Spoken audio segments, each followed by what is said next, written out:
प्रेक्षकांनो, तुम्हा सर्वांना स्वातंत्र्य दिनाच्या खूप खूप शुभेच्छा। पिंकीचा विजय असो। या मालिकेत सुरुवातीला आपण बघतोय युवराज वेड्यासारखा पिंकीला शोधतोय आणि म्हणतोय भाल्याला की भाल्या कुठे निघून गेल्यात रे, या कोणाला सांगितलं नाही, त्यांच्या वडिलांना पण सांगितलं नाही। भाल्या म्हणतो ते मेडिकल कॅम्पचं प्रकरण झाल्यापासून पिंकी वहिनी गायब आहेत म्हणजे। युवराज म्हणतो वहिनींवर डाऊट घेतो की काय तू? भाल्या म्हणतो नाही हो दादा, स्वप्नातही माझा विचार येणार नाही, पण मला वाटतं पिंकी वहिनी खऱ्या गुन्हेगाराचा सुगावा लागला तर त्याच्या मागे तर नसतील गेल्या।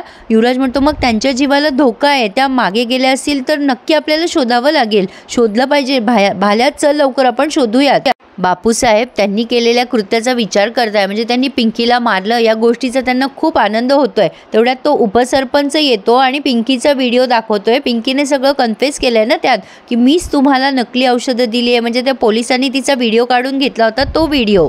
बापूसाहेब त्या उपसरपंचाला म्हणतो लवकरात लवकर तुम्हीच या गावचे सरपंच होणार, चांगलं काम केलं। आता हा व्हिडिओ आम्हाला तुम्ही पाठवा आणि हा व्हिडिओ व्हायरल करा सगळीकडे। लोकांनी सरपंच बाईची छिथू केलीच पाहिजे, लोकांनी तिचा फोटो जरी पाहिला तर लोकांची तळपायाची आग मस्तकाला जायला पाहिजे। हे सगळं उद्या सूर्य उगवायच्या आत होणार। तो उपसरपंच म्हणतो साहेब तुम्ही म्हणाल तसंच होईल। बापूसाहेबाचं स्वतःच्याच मनाशी खूप खुश होतोय। उपसरपंच म्हणतो पिंकीच्या बापाच्या घरी पण पाठवलंय लोकांना तिला शोधायसाठी म्हणून। बापूसाहेब म्हणतात वा वा, चांगलं काम करताय तुम्ही। आता ह्या सरपंच बाईने किती माती खाल्ली हे लोकांना कळणार आणि मुख्य म्हणजे युवराजला तिच्याच तोंडून कळणार की तिच्या कारभारणीनं काय केलंय ते।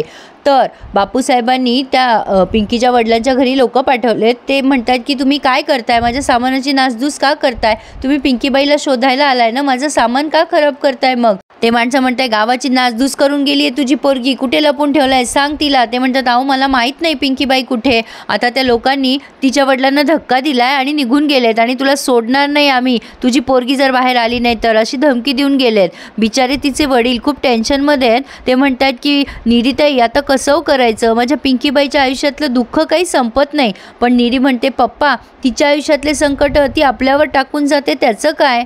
तिचे दुःख कधी कमी होतील माहीत नाही, पण आपल्याला नको त्या संकटात टाकून गेली आहे ना ती। महादेवराव म्हणतात निरीताई असं का बोलताय तुम्ही, अहो तुमची बहीण आहे ना ती सख्खी। निरी म्हणते पप्पा किती दिवस आपण तिची संकट झेलत बसायची। तेवढ्यात तिथे युवराज आलाय। तो म्हणतो सासरे बुवा काही झालं तर नाही ना, मला कळलं तुमच्यावर हल्ला करणार आहेत गावकरी म्हणून तसंच आलो मी। महादेवराव म्हणतात नाही त्यांनी काही केलं नाही, पण ते दम देऊन गेलेत। पिंकीबाई नाही सापडल्या तर ते आम्हाला गावाबाहेर काढतील असं दम देऊन गेले। युवराजला ते विचारताय तुम्हाला सापडल्या का पिंकीबाई? युवराज म्हणतो आम्हाला तर काही कळणं धरणं झालंय, त्यांचा फोन बी लागणं झालाय। मेडिकल कॅम्प झाल्यावर भेटणार होत्या त्या आम्हाला, पण अजून आम्हाला त्यांचा पत्ताच लागला नाहीये। महादेवराव युवराजला जर आत्मविश्वास देताय, जावाई बापू असं पाणी काढू नका डोळ्यातून, मला विश्वास आहे तुमच्यावर, तुम्ही पिंकीबाईला शोधणार, माझी पिंकीबाई भेटणार तुम्हाला, माझी पिंकीबाई परत येणार, तिला काही झालं नसेल। आणि इकडे पिंकी शुद्धीवर आली आहे। डॉक्टर देवयानी तिला हॅलो म्हणताय आणि आता त्या दुसऱ्या डॉक्टरांना म्हणताय की बघा मी म्हटलं होतं ना तुम्हाला व्हील पॉवर असते, बघा ही शुद्धीवर आली आहे। ते डॉक्टर म्हणतात खरं बोलताय तुम्ही, एक अद्भुत शक्ती असते जी सतत कार्यरत असते। सायन्सला सुद्धा या गोष्टीचा थांग पत्ता लागला नाहीये। डॉक्टर देवयानी म्हणतात बरोबर बोलतायत तुम्ही, हे विश्व निर्माण करणाऱ्या जी शक्ती आहे ना, हेच सगळं मिरॅकल घडवून आणते। सगळ्यात मोठी शक्ती म्हणजे माणसाचं अंतर्मन, त्याची जिद्द, त्याची स्वतःची चिकाटी आणि इच्छाशक्तीच हे सगळं घडवून आणते। खरं तर एका डॉक्टरच्या तोंडून ऐकणं बरं नाही वाटणार, पण असे अनेक मिरॅकल्स मी बघितले आहेत। देवयानी पिंकीच्या डोक्यावरनं हात फिरवतात मायेने आणि म्हणतात आता तू शुद्धीवर आली आहेस, आता तू आउट ऑफ डेंजर आहेस, तुला आता लढाई जिंकायची आहे। मी तुला वचन देते, मी तुला उभी करणार आणि मला खात्री आहे तू उभी राहणार।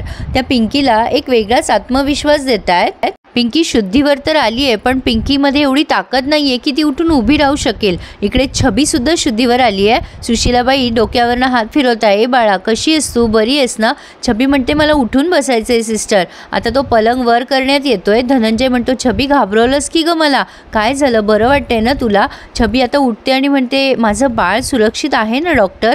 आता ती इथपर्यंत तर नॉर्मल असते प्रेक्षकांनो, आणि मग ते डॉक्टर काहीच बोलत नाही। छबी म्हणते काय झालं, तुम्ही कोणी मला काही सांगत का का नाही आहात? आता धनंजय, सुशीलाबाई सगळेजण एकमेकांच्या तोंडाकडे बघताय आणि मग इकडे मात्र पिंकीसुद्धा खूप हायपर होत असते.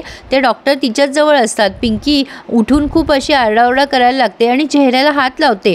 डॉक्टर देवयानी म्हणतात, हे बघ, हात लावू नकोस चेहऱ्याला, तू रिलॅक्स राहा, तू टेन्शन घेऊ नकोस, मी आहे तुझ्याजवळ. पिंकी आता मोठ्याने ओरडायला लागते काय झालंय तिला म्हणून आणि उठायचा प्रयत्न करत असते. शेवटी तिला इंजेक्शन देऊन शांत करण्यात येते. छबी म्हणते, धनंजय, आपल्या बाळाला काय झालं, तुम्ही कोणी काही बोलत का नाही आहात? डॉक्टर आता सांगतात, छबीताई, तुमचं बाळ, आता सुशीलाबाई सांगतात आधी की छबे, तू त्या मेडिकल कॅम्पमध्ये गेली होती ना, तिथे तू औषध घेतलं, तुला उलट्या व्हायला लागल्या आणि तुझं बाळ गेलं. हे ऐकल्यानंतर छबीला भयंकर धक्का बसलाय. डायरेक्टली त्यांनी सांगायला नको होतं, पण छबी आता डॉक्टरांकडे वदवून घेते. हे काय सांगतेस आई, तू खोटं बोलताय तुम्ही सगळेजण, काही पण काय सांगताय मला? डॉक्टर, माझं बाळ कुठे, माझं बाळ? छबी सतत तिच्या पोटाला हात लावत असते आणि यांना विचारत असते, माझं बाळ कुठे? डॉक्टर म्हणतात, छबीताई, तुम्ही तिथे नकली औषधं घेतलेत आणि तुमचं बाळ दगावलंय.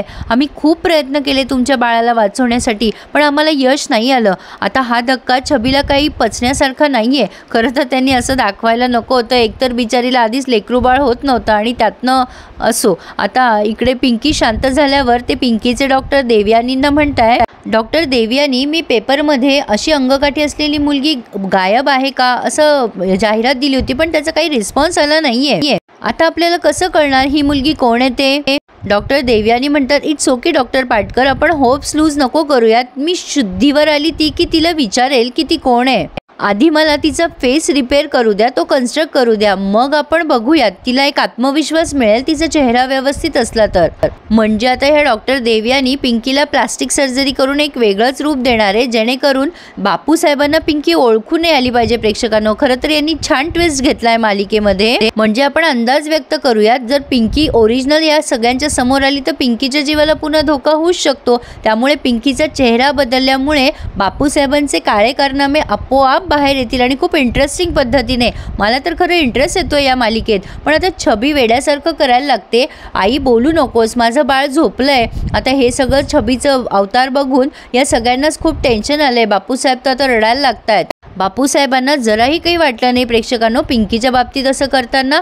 आता तेवढ्यात तिथे युवराज येतो. छबी बाळाला झोपवतीये मांडीवर, कोणी बोलू नका, बाळ माझं झोपलंय आणि बाळाला जोजवतीये. युवराज तिथे आलाय. छबीला अशा पद्धतीने रिॲक्ट होताना बघून त्याच्या डोळ्यात तर पाणी आलंय. सुशीलाबाई त्याला वाटेल तसं बोलून घेतात या वेळेला. छबी म्हणते, बघ बाळा, तुझा मामा आलाय. सुशीलाबाई आपल्या आल्या की युवराजलाच मारतात. युवराजच्याच तोंडात मारलंय त्यांनी आणि त्यालाच अदवा बोलताय की आणखीन कसले पुरावे हवेत तुला, तुझ्या बायकोनेच हे सगळं केलंय.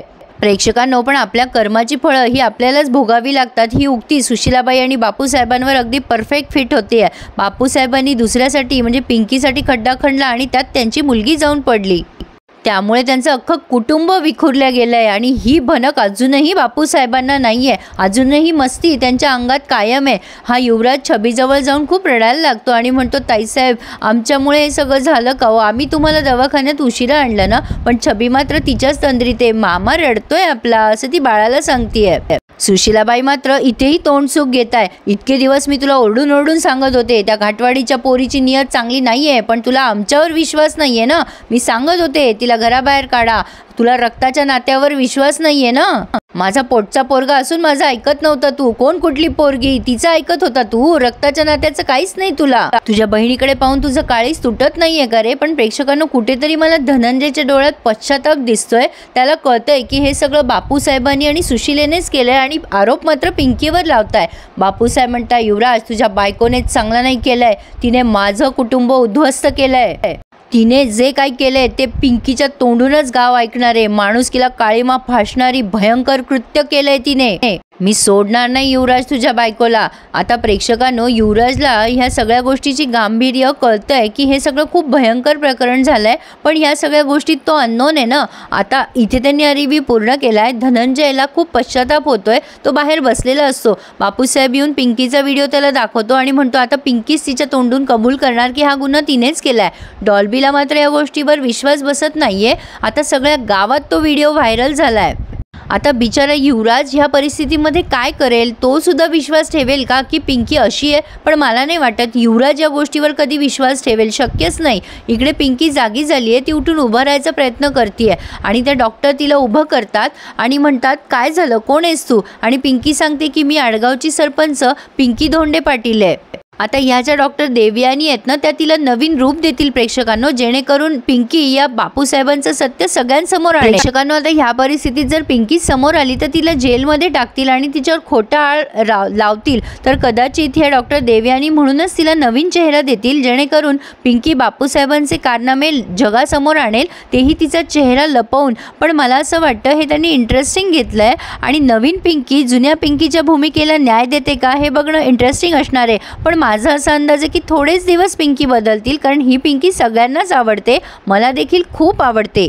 त्यामुळे पुढचे ट्विस्ट आणि टर्न्स आपण फक्त एन्जॉय करूयात असं मला वाटतं. तुम्हाला हा रिव्ह्यू कसा वाटला मला नक्की कमेंट करून कळवा आणि प्लीज आपल्या चॅनलला सबस्क्राईब करायला विसरू नका. धन्यवाद.